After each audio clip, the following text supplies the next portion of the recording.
At ito yung araw na medyo kinakabahan ako kasi ito na yung time trial. 1K, 2K, 3K, 4K, last 1K.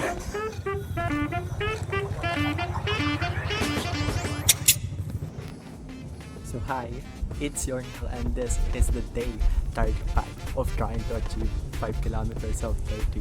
At ito yung araw na medyo kinakabahan ako kasi ito na yung time trial. So, i-check na natin if after 2 weeks nung training natin ulit or 3 weeks natin, magta-time trial na tayo kung kaya na natin mag-sub-30 kasi nag-fail tayo time trial. Ito 1 minute and 10 pa, actually 1 minute and 11 seconds para sub-30. We fail.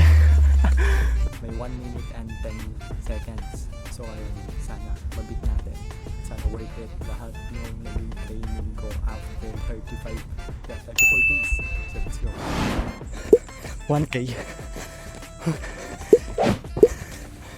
2K, 3K, 4K, last 1K. Oh.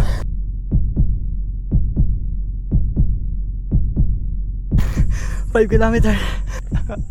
Nakuha ko na 5 kilometers of 30. Let's go. Yung saya ko, nakuha ko, yes. Sub 30. Wala ko, di ko makukuha. Pero worth it. After 34, after 34 days ng training natin, nakuha natin sub 30 na 5 kilometer. Ang saya. Thank you Lord. So ayun lang. Yung ganda ng outro nito. So, this is your Neil. Achieve 5 kilometers of 30. And reminding you, memento mori. Ito yung dahilan kung ba't ko ginagawa tong bagay na to.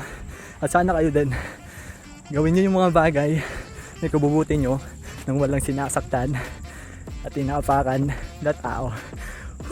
Finally achieve.